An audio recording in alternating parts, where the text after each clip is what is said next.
So my name is Zeleca Julien. I am from Trinidad and Tobago. I direct an organization called I Am One.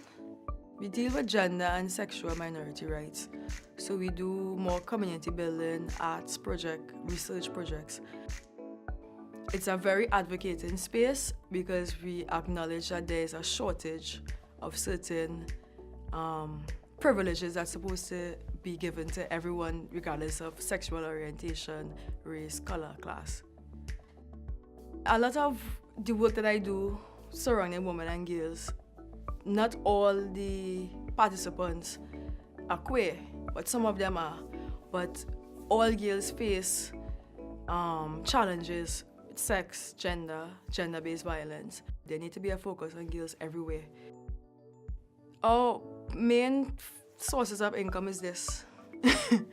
When we did Pride in 2016, we started with $250 TT, that's 25 pounds.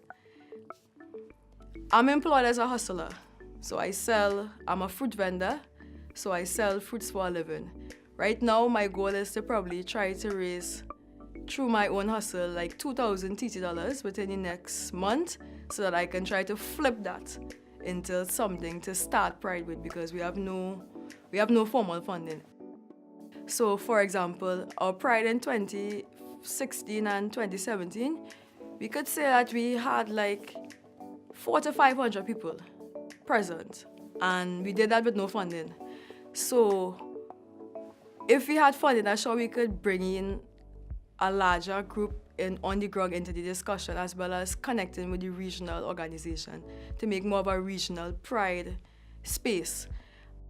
One of the other things that we started in 2016 was the King Show. The King Show is for trans men and stud presenting women like myself to perform masculinity in drag. And not just drag, but in a reality. So the first year we had like 7 contestants, and it was the most sold out event during Pride. Like, we were taken back because it was the first time we did it, and the audience loved it.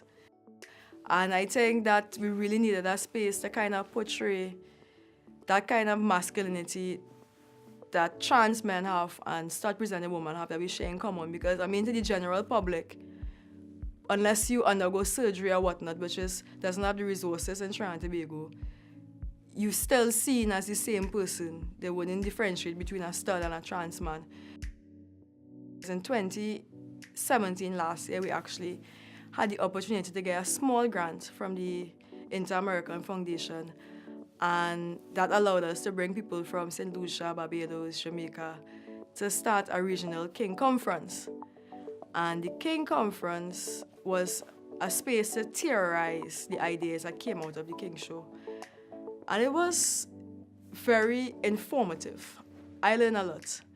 And we're hoping that this year we could actually get some funding to do the King Conference and the King Show together as one project, so that way we could take it to the other islands and make it into a regional project to collect data on the lived experiences of members of the gender and sexual minorities community.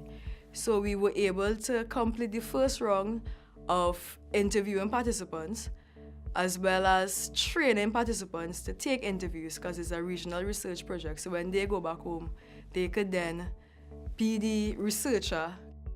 We're hoping to get some funding again to transcribe the information, because we don't want to store it on personal phones or computers. So we have the data tool, but we don't have any way to store it. So that project is on hold because of that. Prior to coming to Malta, I wasn't aware of the influence that I Am One can have within the Commonwealth, and being awakened to that space and this environment has showed me like opportunities and the ways that we can expand our organization, as well as build connection and network around the region and as well as around the Commonwealth. So it's very important that we have a seat at this table, influence in the discussions. I'm hoping that the community that we have here across the Commonwealth with LGBT activists could not just end but strengthen over the 2 years. And even more specifically, I'm hoping that there's some kind of connection between Africa and the Caribbean, because there's a disconnect with us in the Caribbean on certain culture and certain things that we don't have.